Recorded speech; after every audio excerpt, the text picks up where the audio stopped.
Hello everyone, this is Issa Dragon, and welcome back to another episode of Fire Emblem Heroes. So as you can see here, we got a minus 40, as expected. When you're up this high, chances are you're going to be matched up against a lot more competent players, so it's not a surprise. It's kind of why I just run double Sothis and 4 Dark Bless units, because I can't really do much better.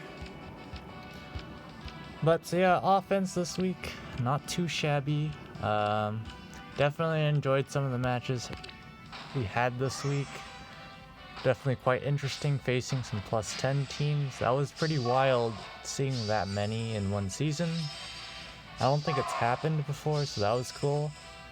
Unfortunately, things just didn't pan out in that one matchup. Not really much we could have done there. I decided to look over the match afterwards, and yeah, that was really my only chance to go for a deathless win. And had it worked, so if I had speed tactic on Legendary Julia and defense tactic on Air, then it would have worked out. I'm relatively sure. If not, I'm always kind of curious if it would have worked out, because those are the things I don't get to test, so it kind of feels bad. But your asserter lives by 1, which is also feels bad, but I mean, what are we gonna do about it? But yeah, I really wanted to see if that actually was gonna work out, because if so, then that definitely would give me some intel going into some other similar matches. Because very few teams expect the super ultra cheese double bait. It's so difficult to pull off, but if you can do it, you can definitely distract units that way. Unfortunately, Peony manages to get the exact one shot there, but I mean, it doesn't matter at this point because it's turn 7 and Peony doesn't have Gale Force or anything crazy, or a ridiculously high attack stat to 1v1 Sylvia, so that's a rip for them. But yeah, had that entire plan worked out, the following phase was actually going to be a direct win. I didn't check it enough to see if I could also pick up like one ether structure, but I know I could have one round KO'd all the remaining units in that turn. Or if anything, just leave Nephany for last. But then she would get healed up by the healing tower, so I'd have to actually compute that as well. But here we have the good old classic Brave Ike and Brave Lucina strats. But I have zero idea why they even brought Bride Fjorm for this matchup. She does absolutely nothing here, because there's no rallies on the team. Sonya and Lilna don't have any assists, so they're just gonna move and remove the isolation effect anyways. And it's not like they're ever gonna get to teleport and do anything meaningful in the first place, because Seliph is gonna move first. So Bride Fjorm's literally doing nothing. So I don't know. I highly doubt this is their only team. I guess they probably just brought Bride Fjorm to 1v1 Seliph. Not gonna lie, that's probably what they did that for, but you've activated Wings of Mercy, so we can just pick up 3 kills here, and that's all we need. So it doesn't matter that they'll be able to easily clean up the match at this point, because Bride Fjorm can just take out Seliph. So yeah, I really don't know what they were expecting here. And of course, Bride Fjorm had Miracle up because of using her assist so much, so Lilna wasn't going to be able to pick up that kill. Nothing too mind-blowing though. Pretty standard stuff. And going to the last turn, they didn't pick up either of the ether structures, so I'm not sure why they... I know it's not necessary for all the time, but it's not like my ether's difficult to get. It's literally right. You can get both of them without ever being in range of any of my units. Like, it's completely free. I'm not sure why they didn't grab them, but we don't question those things, I guess. Ally support of air is interesting, but this is also an interesting play. Like, why would you do that? I would just have Peony. I know they have a high level healing tower, so it doesn't matter, but still, it's just like, you could definitely be more efficient with your turns. Like, I don't know why they didn't break the lamp there with Leon. There's, when they just proceed to do it that turn, it's just like, why? I know they're planning to hit end turn, but still, it's just kind of what.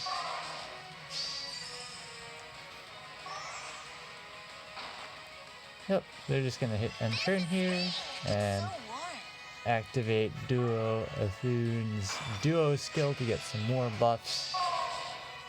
And I decided to try running Sudden Panic on Sylvia to see how that goes. Obviously, it doesn't go very well, but I just figured I might as well try it out instead of Wings of Mercy just for the fun of it. Here, Vantage screws them over because they don't one-shot.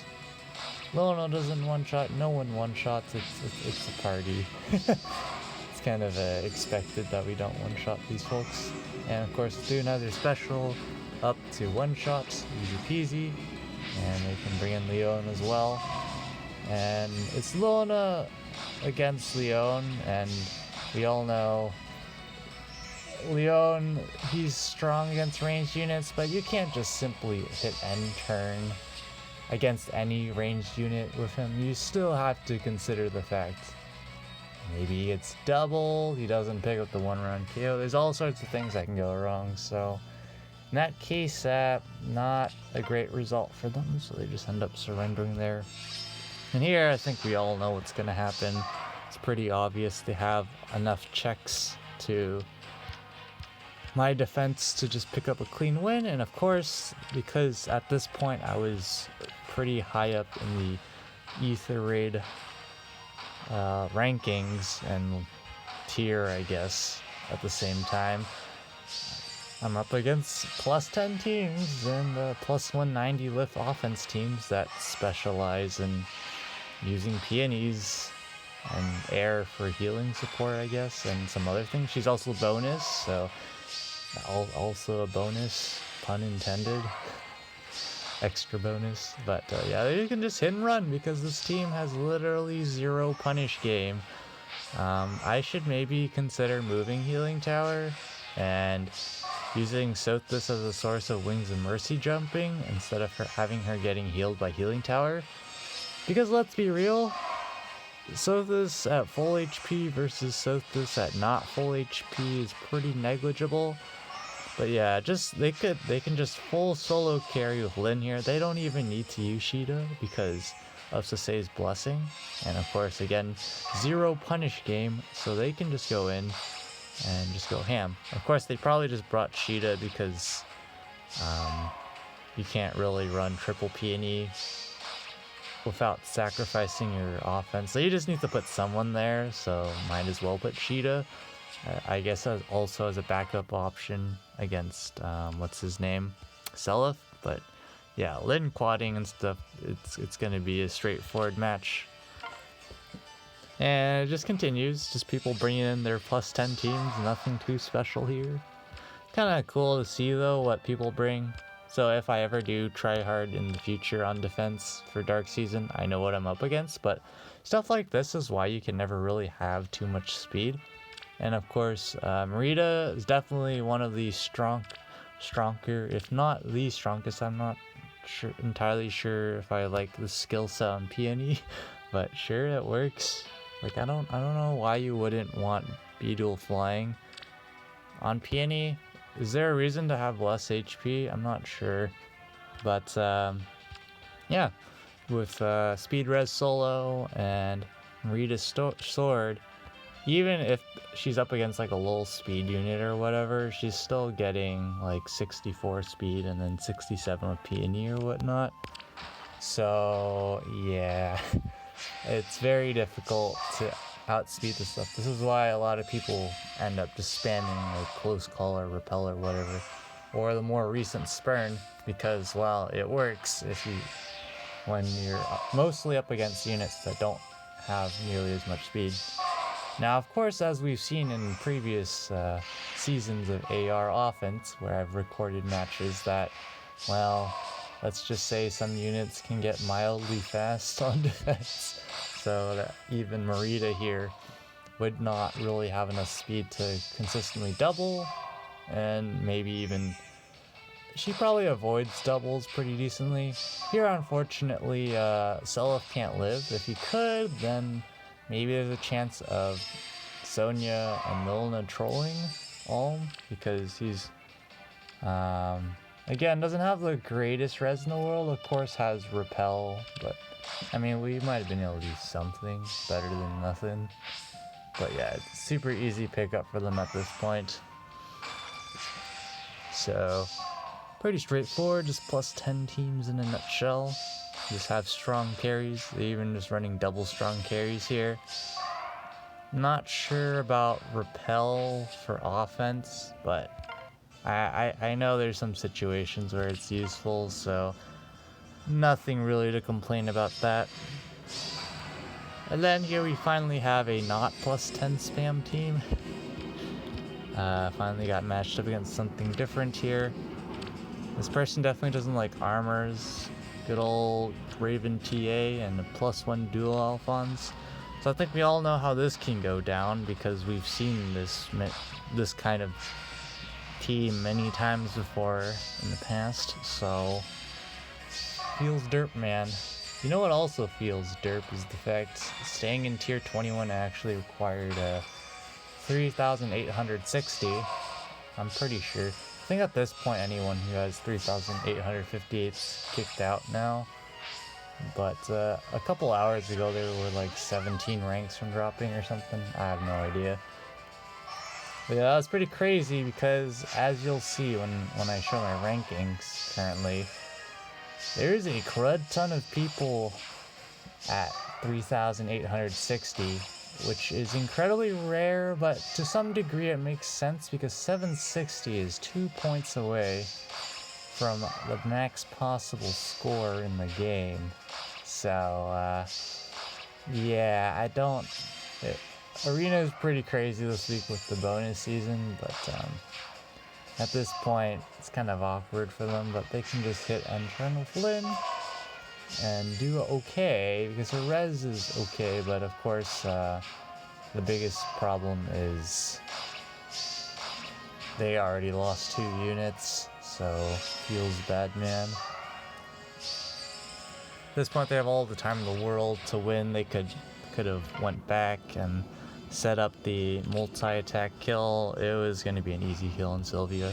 That's the only janky part about Sylvia. Her defense is just hot garbage. 20 defense. And mine is +9. Granted, not +10 dragon flowers. I'll probably get her to +5 maybe. But I kind of feel like at this point, I don't know if I want to run plus HP anymore. I still have a plus speed copy lying around.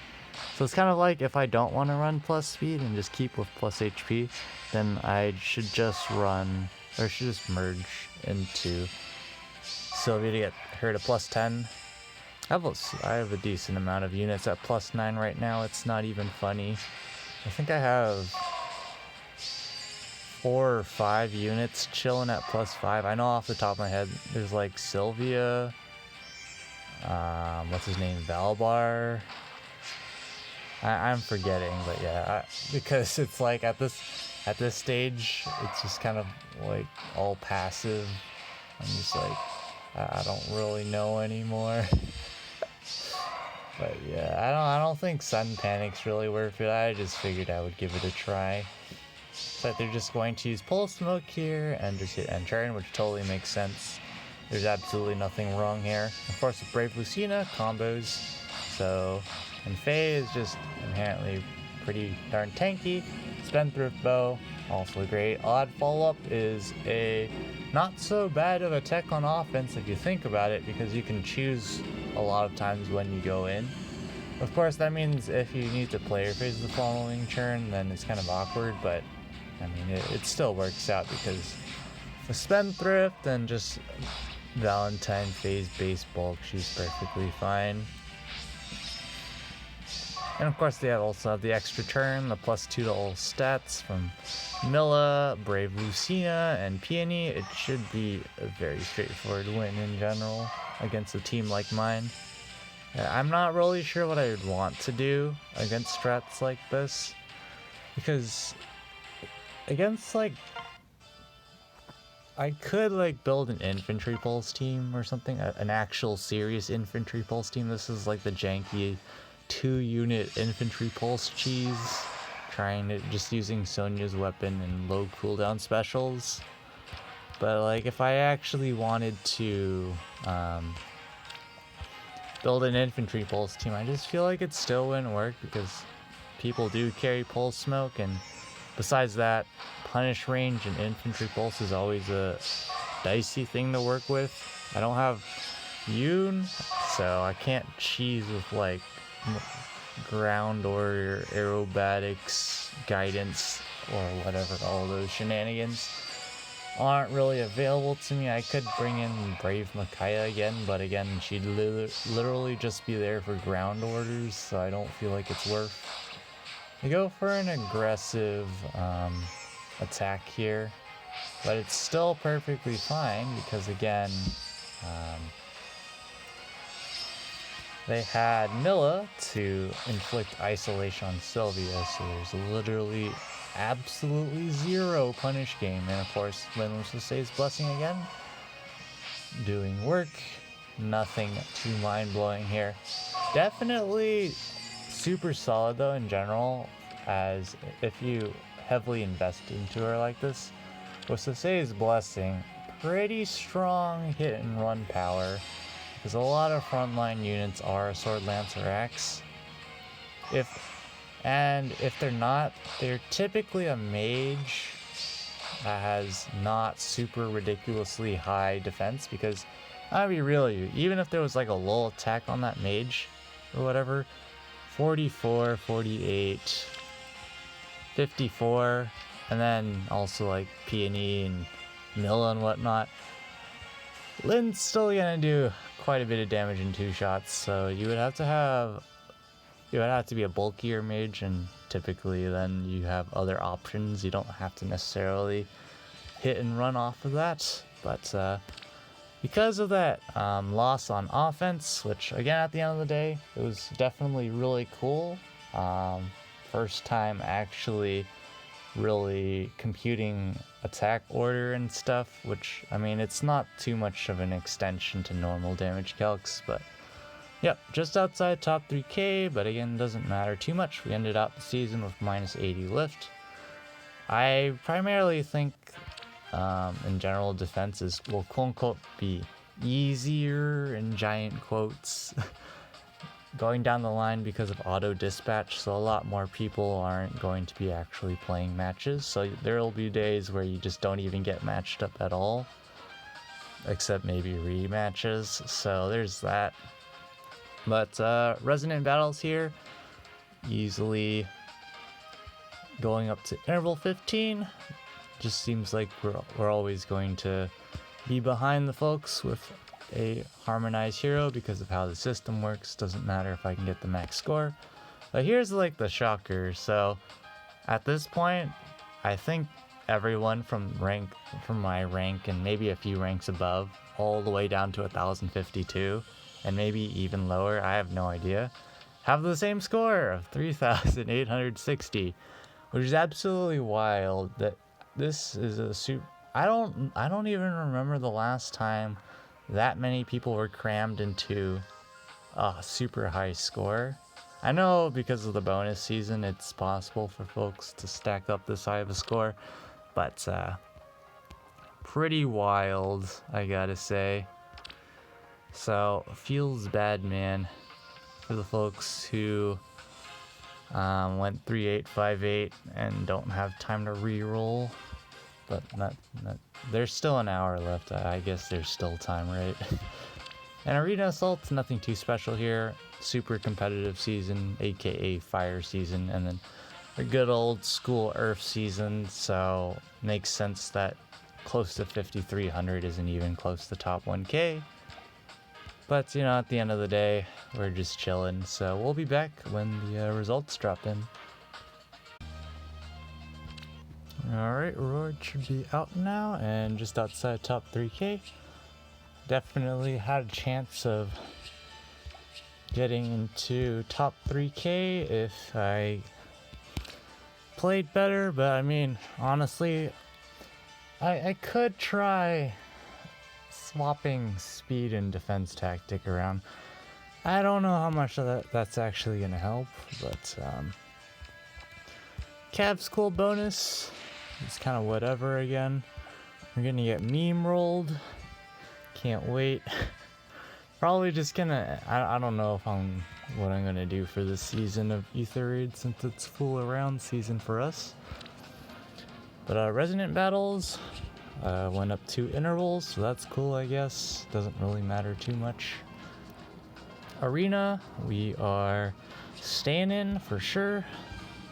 There was no way we were dropping at that point. There were so many people in at 3,860. I think over like half of the people staying had that score, which is kind of ridiculous. So 3,858 was not enough for this week. But like, if you really think about it, it kind of just makes sense, because if you're fishing for 760s, it's like you might as well just go all the way and just do all 760s.